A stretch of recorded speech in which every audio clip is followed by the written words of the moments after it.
Greetings family and welcome to African World Affairs News Desk. Sister Shanice here, highlighting and commenting on the atrocities happening right now in the Congo. Headlines around the world: Democracy Now!, the BBC, South African News Reports, African Centre, news reports all around the world squarely point the finger at Rwanda's Kagame for the war of plunder in the DRC. Kagame's M23 Rwanda army stands accused of fueling the war for their Western backers. Report identifies the conflict in the Democratic Republic of the Congo as being escalated by Rwandan-backed M23 rebels who captured at least part of the city in Goma.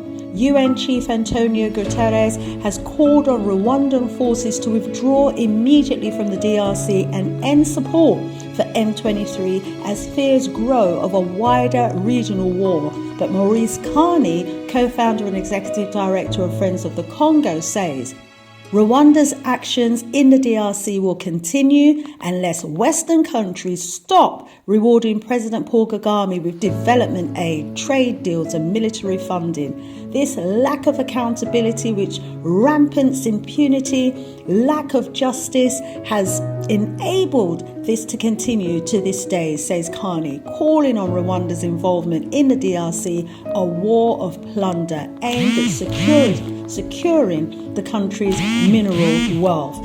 You can go to Democracy Now! To read more about that report. Young people across the Congo have been rising up in protest against the external forces destabilizing the Congo, and they are very clear about which countries are to blame for the nightmare, the atrocities, the murder, the plundering and the genocide that's taking place right now in the Congo.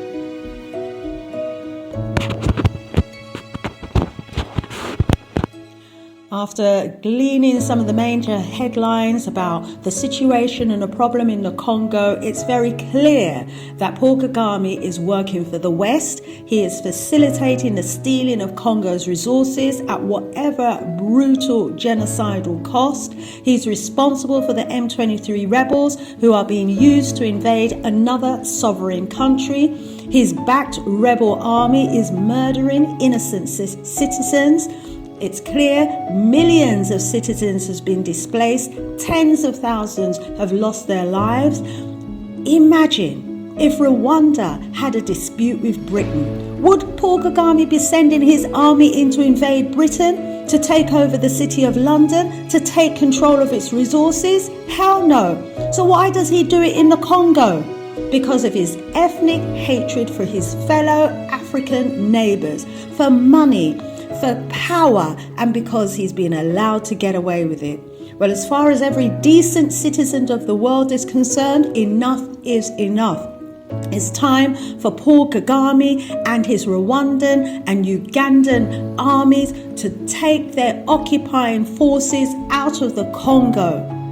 It's also time for them to stop facilitating the interference of Western nations to plunder Congo of its resources and allow Congo time for peace and to heal. And we call, this news channel calls on all global citizens to join the demonstrations happening around the world in support of the Congo, to write to your MPs, to write to your government officials, to condemn Rwanda and Uganda for their actions, and to take whatever actions you consider necessary to help bring an end to the atrocities and the abuses that's taking place in the Congo.